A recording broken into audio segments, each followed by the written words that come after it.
I want to jump to some current events from today and talk about the ramifications of this control and these oligarchs and where we're currently at. Because it's a hard segue into more political stuff, but I think all of this is tied together in the culture war. From Timcast.com, court rules anyone charged as an insurrectionist can be barred from political office. The decision comes after North Carolina voters challenged Madison Cawthorn's re-election bid. To put it simply, we thought that this was crushed because Democrats are basically trying to make it so that people like Marjorie Taylor Greene, Madison Cawthorn cannot run for re-election.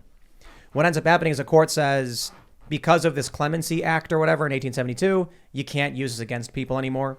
Now a federal court says now actually you can. So one of the things we end up seeing from all of this manipulation and control on social media, they're trying to craft the narrative. They've been trying as hard as possible. Before free, an open internet, before we all were our culture developed on the internet, the big networks controlled everything. If they said it, it was true. And that's power. The media has been desperately trying to claim that all of these Republicans are insurrectionists simply because they voted not to certify election results because they wanted an investigation, or who knows why they did it. You also had, I think, half the states in a lawsuit against the other half of the states at one point, with Texas leading the charge, taking issue with how the election was handled in 2020. Now they're trying to argue that everything that happened was an insurrection, and therefore 147 Republicans can be barred from office. I got to say, just the fact that there is a vote to verify the election results means that you can vote yes or no. They have a vote on purpose, so it doesn't matter how you vote on that. Well, this is the crazy thing that I think we see with everything. Why is it that they don't want free speech? Because they don't want a fair playing field. They don't want to have to deal with proving themselves right. Why are they going after this 14th Amendment thing? Because they're going to lose. They know they're going to lose. We are dealing with an establishment. It's the big tech companies, the media companies, the Democratic Party, many Republicans as well. They're part of the establishment, and their goal is just to maintain control and power by any means necessary. Is this true so it's just being charged with this? It's not even being convicted. It's just being charged can bar someone, even if they're found innocent? Well, being charged for insurrection is nebulous. What does it mean? I don't know. The media has repeatedly said definitively that certain people have committed insurrection. They're just outright saying it, and that's why they tried arguing.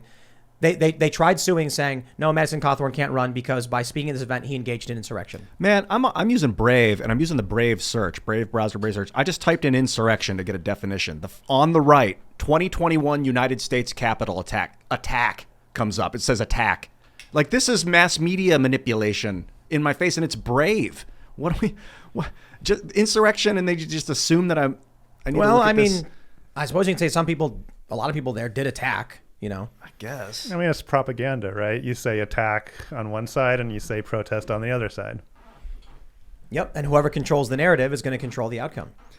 And taken to its logical conclusion, you wind up with one of the sovereign constitutional branches of government, democratic branches of government, having its sovereignty replaced with that of another, whatever you want to call this other media branch or whoever's going to decide what is an insurrection in the public eye.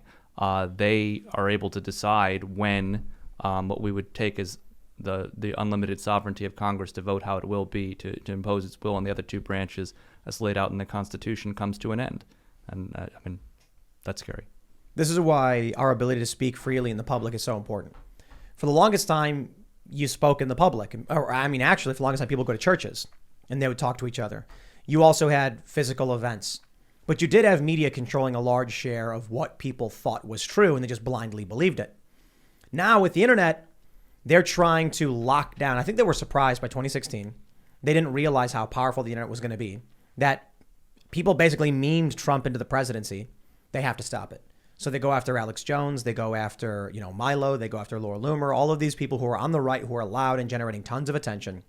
All of a sudden, we see one day Alex Jones gets purged from basically every single, from app stores, from podcasts, from every social platform. There's no way that wasn't coordinated. You can see the coordination, too, when one network will ban it, and then within like a week, another network bans it. You could just say that like maybe Facebook watched Twitter ban them and was like, we're going to follow suit. But I got a feeling, you were in Silicon Valley. You'd know better than anyone. I actually think it was more they're just kind of like this group think. And like with Alex Jones is probably the best example of this, where like within a day, like he was removed from 3 or 4 platforms. Yeah. I feel like there was just so many people whining to get rid of Alex Jones at those companies. As soon as one of them actually like dove into the pool, they all just kind of followed automatically afterwards. So I guess maybe I'm a bit of a skeptic on like that they had like a boardroom meeting where they all decided now is when we ban Alex Jones. Right. It's just more a group thing. Like if they had like a meeting no. in like Davos, Switzerland or something to decide all that stuff, that'd be crazy. I think it's the middle ground. I don't think that they all had, they pressed a button to go to the sub basement where all of the big tech buildings meet and they sit in the council chamber with torches or anything like that. I think they went out to lunch. And they were like, what are you guys doing over at Twitter about this Alex Jones thing? And they're like, well, we don't know. Yeah, exactly. What are you guys over at Facebook doing? Well, we're thinking about banning him. And then, a handful of guys who were from different departments were talking. They went back and said, this is what they're going to do. And so then when one person did it, okay, and then everyone does it. Because they walk in lockstep with each other. Yeah, they're probably like one of them texts their friend over in the same department at a other company and says, we finally got rid of Alex Jones. Yep. And then they text their friends at the New York Times and the Washington Post as well. They say, this is what we're going to do. And then those people get in touch with the PR department of the tech company that hasn't taken the same action. It says, did you know that these other platforms are going to ban them? What are you doing? Are you going to allow this to continue on yours exclusively? Yep. And the nail that sticks out gets hammered, and they know that. If there is one profession that I would say I despise more than anything, it's probably journalists. Because like the actual real profession is honorable, noble, and important. That's not what we have today in any sense of the imagination. I mean, you got a handful. You've got maybe a handful of people over at Breitbart. Alan Bakari, for instance, friend of ours who's done great reporting on the tech censorship stuff. You've got good journalists who really do work at a lot of mainstream corporate press. That's a fact. Like local outlets, especially, they do their job. A lot of reporting is like the local fire department is being shut down for renovations, and they're telling their local community. All that's fantastic. But we have at the highest level exactly what you just described, where a journalist will reach out and say, hi, I'm calling from the New York Times, and I'm just wondering why you support white supremacy by allowing Alex Jones on your platform. We're going to write that you are Klansmen, by the way. And then the company freaks out and they're like, no, we'll ban him. Please leave us alone. Please don't wield the power of your, millions of views or whatever against us. I wonder if it's more coordinated, because I'm looking at who owns Meta, which is Facebook's parent company. Well, Vanguard, BlackRock, State Street. Those are the 3 of the top 4. There's also Fidelity Management. Who owns Alphabet, the parent company of Google? Vanguard, BlackRock, State Street. Yeah. So is it the corporate CEOs of these are there even CEOs? Because these companies own each other when you start to look into it. You're like, who runs what? Like, is it just 20 dudes sitting in their mountain base? Like, okay, now we're making, like, do they decide Facebook's going to ban Alex Jones, or was that Mark? Who makes that decision? These guys own 20% of the company. These three corporations own almost 20% of these companies, both of them. And it's just a question I maybe can't be answered because they've obfuscated it on purpose. Yeah, I don't know the answer to that.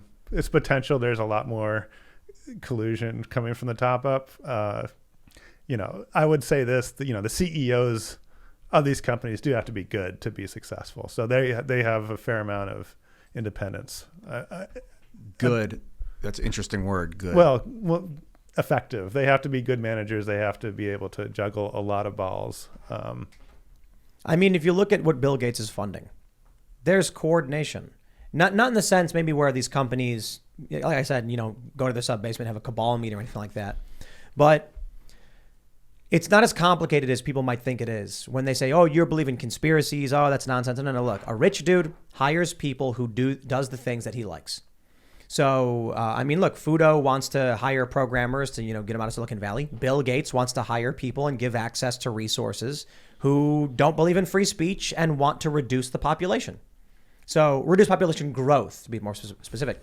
So he is going to hire people who are powerfully advocating for these things and empower what he wants, and he's got the resources to do it. So then he gives money to a bunch of different groups. All of those groups agree. All of those groups join forces. And now you've got this coordinated, massive wave of companies, many of them focusing in different areas, but now they're coalescing around one thing. Elon Musk bad. There's a coordination, be it on accident or otherwise. Yeah, and you guys seem to have figured out that bitching about it isn't the answer. You got to create a parallel system with Fudo. I wouldn't say a parallel system. Certainly, I would like for Futo to be a one of the things about Google that is really nice is just you have so many smart engineers around you who kind of know how various things work. We would love for Futo to develop into that kind of organization where you can actually quit Google and not just be isolated by yourself without kind of any of that knowledge to feed off of in your work. Tell me an example of like if a developer came to Futo and they started getting involved, what would it be like for them? Well, ideally, they would like say you needed to know how to do some GPU programming that's very, very obscure. And right now, only a few people who work on like low-level Android code or who work at Qualcomm know. Like there would actually be somebody at Futo that like we would have that they could talk to and like get that information about how to program their computer. You guys should talk to James O'Keefe. Okay. Yeah. Sure. Then when all the whistleblowers come to him, you can just be like, right this way, gentlemen. Here's some jobs. Would they like relocate to Texas, or would they be able to work remote? Both, whatever they, it can be virtual and in person. Where our headquarters are in Texas, though. Are you hiring? Because I know you had mentioned before the show, it's kind of like a Y Combinator style, like what are those called? Like an incubator. Incubators. We have a couple of different initiatives on. First, we are trying to hire full-time engineers. We are first and foremost an engineering firm. We have a couple of projects underway in-house, and we'd like to have more. That's we're doing sort of regular hiring like that. We're also doing a Y Combinator style, if you will, grant program this summer in Austin, Texas. It's residential. We're going to have a cool house to stay in, incubator space, lots of support. We're going to select 3 teams of up to 5 engineers, $20,000 for each team member. No strings attached. We don't want equity. We just want people working on cool stuff that creates viable tech alternatives. Thanks for checking out this segment from the Timcast IRL podcast. But if you want to check out the full show live, tune in Monday through Friday at 8 p.m. And if you want more special access content, head over to timcast.com and become a member. Your membership helps sustain this company, keep our journalists employed, makes this show happen, and you will get access to exclusive members-only segments of the Timcast IRL podcast, and there's a massive library to check out. So again, go to timcast.com or tune in Monday through Friday at 8 p.m., and we'll see you all there.